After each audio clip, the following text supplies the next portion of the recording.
was a paradise on earth. Akhenaten and Nefertiti ruled over Egypt, bringing peace and good fortune. The royal couple adored one another. Nefertiti was the loveliest woman in the land, and Akhenaten a great visionary. Yet the dream ended in disaster. All monuments to these rulers were ruthlessly destroyed. The priests reviled Akhenaten as a heretic. Even his grave was desecrated.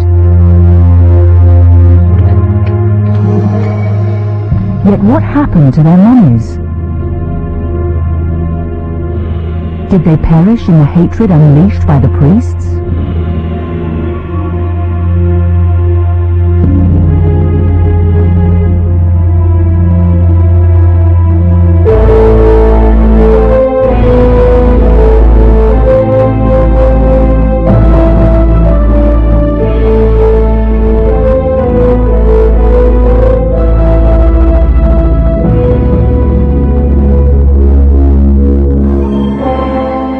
When Akhenaten came to the throne in 1378 BC, he started a religious revolution. His aim was to exalt the worship of the sun god to the exclusion of all others.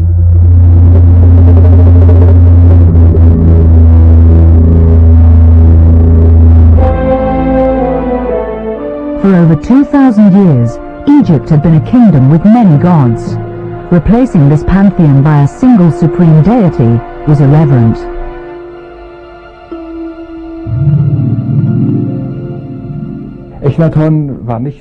Akhenaten was not merely a founder of religion. He was the first founder of religion known to history.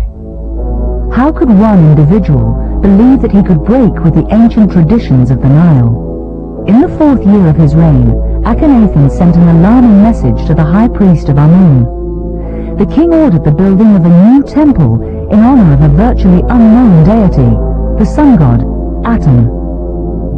It was the largest place of worship ever planned in Egypt. Akhenaten planned to make sacrifices to his god on more than 400 altars. The old temple, until then Egypt's most splendid building, looked almost humble beside it.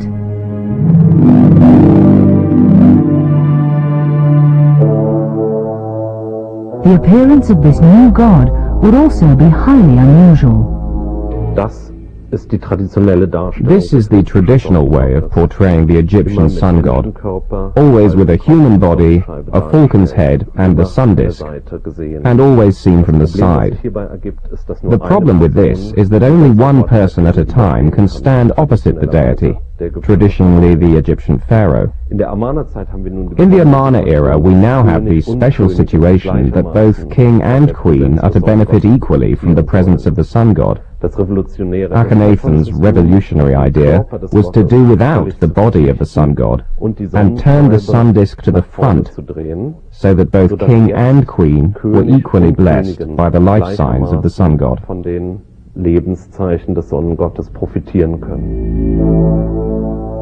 Until this time, religious services were officiated only by priests and the pharaoh.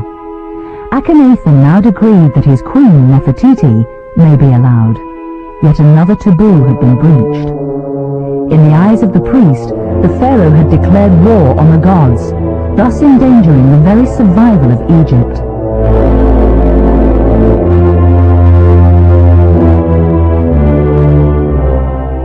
The high priest would have to defy him.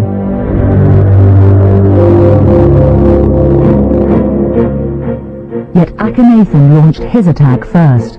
The temples were vandalized, relics were desecrated. He banned traditions which had endured thousands of years and persecuted their devotees relentlessly. His followers pursued only one aim, the destruction of all images of the old gods. No matter where, inscriptions were destroyed. The stability of the old world was shattered. Law and order were no longer enforced. An era of strife and turmoil began. How could this have happened?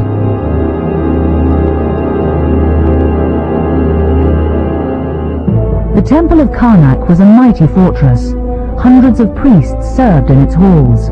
Its treasure chambers overflowed, just like those of the pharaoh. Its doors were always open to the country's elite.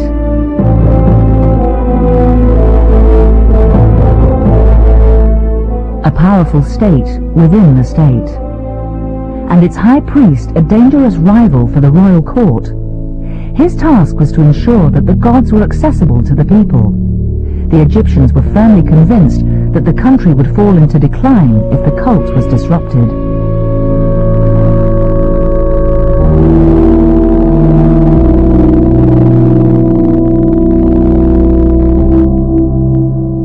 The White Chapel in Karnak dates back to the time when Amun became Egypt's leading deity. Its pictures proclaim an everlasting truth. The king in communion with God. The inscriptions too evoke this magical unity.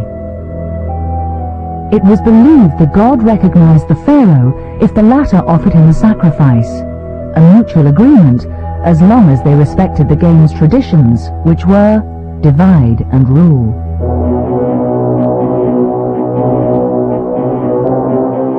But as the influence of the high priest grew, the more reluctant he was to observe this rule.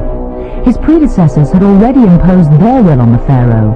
Until now, no ruler had dared to rebel against the priests of the supreme deity.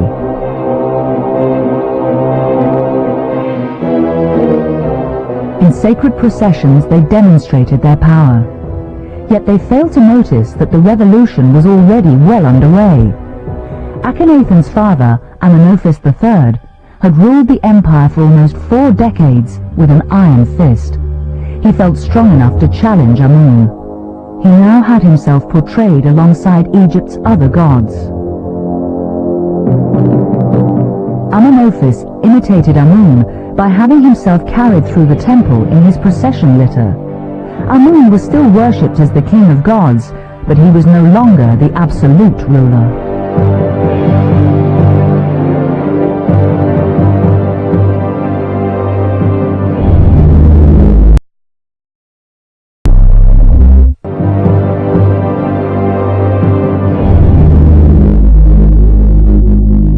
By the time the old pharaoh, Amenophis, died, and the jackal-headed god of the dead had performed the funeral rites, the once all-powerful priests had forfeited their supremacy in the state.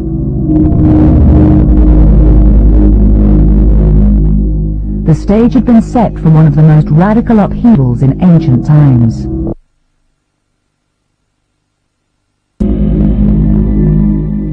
The old world was doomed.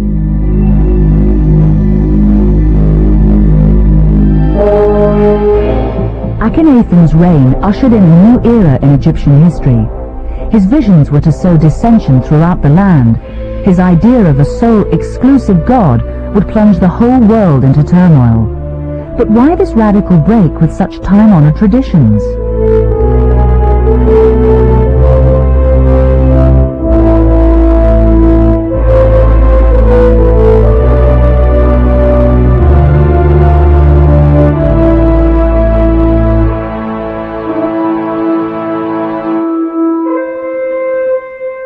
Was the young king a power-hungry despot or a sick dreamer? Were his visions inspired by genius or by a deranged mind?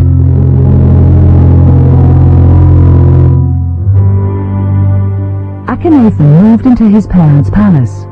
The magnificent building provided the right backdrop for the young ruler's high-flying plans.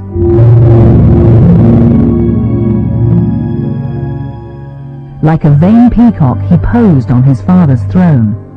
At his side was his mother, Ti. In a brilliant move, Akhenaten made her his ally, as can be seen on this small bust in the Egyptian Museum in Berlin.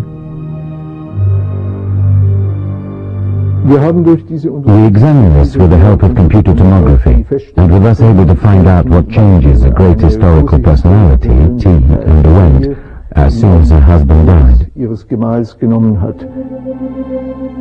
Our computer tomography proves that Akhenaten worshipped his mother, literally.